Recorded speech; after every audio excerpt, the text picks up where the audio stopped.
Hello dear friends, आप सभी का स्वागत है आपके अपने YouTube channel TRE success point पे। तो आज हम लोग लुसेंट सामान्य ज्ञान का मॉडर्न हिस्ट्री का टॉपिक 19वीं से 20वीं सदी की सामाजिक धार्मिक आंदोलन का तीसरी क्लास कर रहे हैं। तो चलिए, और ये सारे वनडे एग्जाम्स के लिए बहुत ही महत्वपूर्ण है, तो वीडियो को पूरा अंत तक जरूर देखिएगा। तो चलिए पहला क्वेश्चन शुरू करते हैं। पहला क्वेश्चन है, वर्ष 1914 ईस्वी में बम्बई में सेवा समिति बॉय स्काउट्स एसोसिएशन की स्थापना किसने की? तो किसने की? तो श्री राम वाजपेयी। किसने की? श्री राम वाजपेयी। अगला क्वेश्चन है, सूची 1 से सूची 2 मिलान करना है। नानाकांड कब हुआ था? तो नानाकांड कब हुआ था? तो 1921 ईस्वी में। स्वर्ण मंदिर के तो शाखानों की चाबी को लेकर छिड़ा विवाद, ये कब हुआ था? तो 1921 ईस्वी में। ठोकेवाला के गुरु का बाग गुरुद्वारा संघर्ष कब हुआ था? तो ये 1922 में। जैतून नाभा मोर्चा कब हुआ था? 1923 में। यानी ऑप्शन ए सही उत्तर हो जाएंगे। अगला क्वेश्चन है, 1920 से 25 के दौरान चले अकाली आंदोलन गुरुद्वारा सुधार आंदोलन के नेता थे। तो सुधार आंदोलन के नेता कौन थे? तो करतार सिंह झप्पर, बाबा खड़क सिंह और मास्टर तारा सिंह। यानी ऑप्शन डी सही उत्तर हो जाएंगे।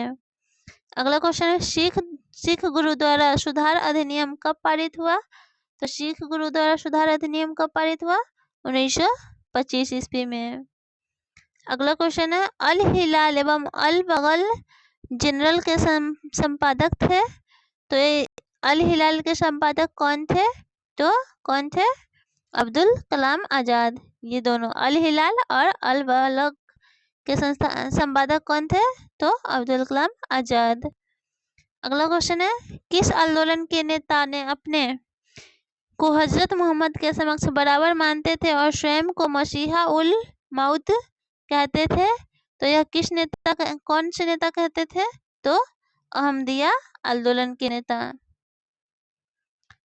रामकृष्ण परमहंस का मूल नाम क्या था? तो रामकृष्ण परमहंस का मूल नाम क्या था? गदाधर चट्टोपाध्याय। अगला क्वेश्चन है, रामकृष्ण परमहंस का जन्म स्थान था। तो रामकृष्ण परमहंस का जन्म स्थान कहाँ था? तो कमारपुकुर गांव, हुगली जिला में। रामकृष्ण मिशन का मुख्यालय कहाँ स्थित है? तो रामकृष्ण मिशन का मुख्यालय कहाँ है? तो बेलूर में। किस धर्म सुधारक की मृत्यु ग्रेट ब्रिटेन के ब्रिस्टल में हुई थी? तो किस धर्म सुधारक की मृत्यु हुई थी? तो राजा राम मोहन राय के।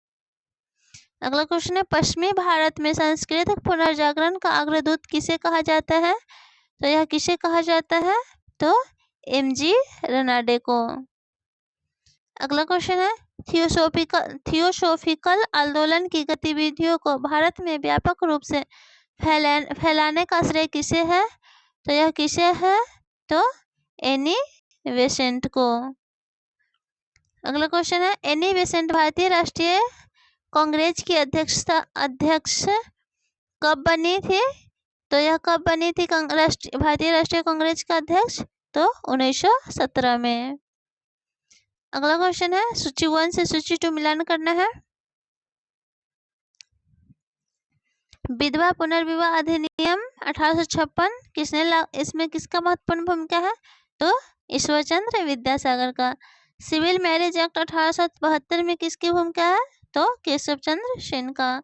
सम्मति आयु अधिनियम 1851 में BM मालावाड़ी। बाल विवाह निरोधक अधिनियम 1929 हरविलास शारदा। यानी ऑप्शन ए सही उत्तर हो जाएंगे। अगला क्वेश्चन, स्वामी दयानंद सरस्वती के मरणोपरांत आर्य समाज में शिक्षा की पद्धति के प्रश्न पर फूट पड़ गई। पाश्चात्य शिक्षा पद्धति के समर्थक लाला हंसराज एवं लाला लाजपत राय थे। दूसरा दल वैदिक शिक्षा पद्धति का समर्थक था। इस दूसरे दल के नेता थे। तो यह दूसरे दल के नेता कौन थे? तो स्वामी श्रद्धानंद। कौन थे? स्वामी श्रद्धानंद। अगला क्वेश्चन है, हमारे धर्म में रसोई घर में है, हमारे भगवान खाना बनाने के बर्तनों में है, आज हिंदू धर्म मत छुआबाद बन गया है, यह किसने कहा है? तो यह किसने कहा है? तो स्वामी विवेकानंद। अगला क्वेश्चन है, आधुनिक भारत का प्रथम राष्ट्रवादी कवि किसे माना जाता है? तो यह किसे माना जाता है? तो डेरोजियो को। किसने जनता को 4 सूत्रीय संदेश स्वधर्म, स्वदेशी व स्वभाषा दिया है? तो यह किसने दिया है? तो आर्य समाज ने। किसने दिया है? आर्य समाज ने। किसने विवेकानंद को आधुनिक राष्ट्रीय आंदोलन का आध्यात्मिक पिता की संज्ञा दी है? तो यह किसने दी है? तो सुभाष चंद्र बोस ने। विधवा पुनर्विवाह आंदोलन में शामिल थे? तो विधवा पुनर्विवाह आंदोलन में कौन कौन शामिल थे? तो Ishwar Chandra Vidyasagar, B.M. मालावारी, D.K. Curve और वीरे सलिंगम पुंतलू, यानी ऑप्शन डी सही उत्तर हो जाएंगे। अगला क्वेश्चन है, वर्ष 1863 में कलकत्ता में मोहम्मडन एसोसिएशन की स्थापना किसने की? तो मोहम्मडन एसोसिएशन की स्थापना किसने की है? तो अब्दुल लतीफ ने। किसने किया? अब्दुल लतीफ। अलीगढ़ आंदोलन का स्वरूप कैसा था? तो अलीगढ़ आंदोलन का स्वरूप कैसा था? तो ब्रिटिश समर्थक था, कांग्रेस विरोधी था और हिंदू विरोधी था, यानी ऑप्शन सी सही उत्तर हो जाएंगे। भारतीय पुनर्जागरण आंदोलन के पिता कौन थे? तो भारतीय पुनर्जागरण आंदोलन के पिता कौन थे? तो राजाराम मोहन राय। कौन थे? राजाराम मोहन राय। निम्नलिखित संगठनों में से किसने शुद्धि आंदोलन का समर्थन किया था? तो शुद्धि आंदोलन का किसने समर्थन किया था? तो आर्य समाज ने। 19वीं सदी की महानतम फारसी समाज सुधारक थे? तो फारसी समाज सुधारक कौन थे? बरहामजी एम मालावारी। निम्नलिखित में से किस समाज सुधारक ने 1826 के जूरी विधेयक का घोर विरोध किया? तो यह किसने विरोध किया था? तो राजाराम मोहन राय ने। अगला क्वेश्चन है, शारदा अधिनियम 1929 के अंतर्गत लड़कियों एवं लड़कों के विवाह की न्यूनतम आयु क्रमशः कितनी निर्धारित की गई है? तो कितनी निर्धारित की गई थी?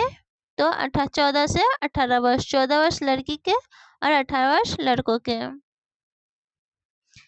किसे भारत का प्रथम आधुनिक व्यक्ति माना जाता है? तो किसे भारत का प्रथम आधुनिक व्यक्ति माना जाता है? तो राजाराम मोहन राय को। ब्रह्म समाज के बारे में निम्नलिखित में से कौन सा कथन सही है? तो ब्रह्म समाज के बारे में निम्नलिखित में से कौन सा कथन सही है? इसने मूर्ति पूजा का विरोध किया था, ये सही है। धार्मिक ग्रंथों की व्याख्या के लिए इसने पुरोहित वर्ग को अस्वीकारा, यानी ऑप्शन बी। इनमें किस प्रख्यात समाज सुधारक ने ज्ञान योग, कर्म योग तथा राजयोग नामक पुस्तिकाएं लिखी है? तो यह किसने लिखी है? तो स्वामी विवेकानंद ने। तो दोस्तों, उम्मीद है आपको क्लास पसंद आई होगी।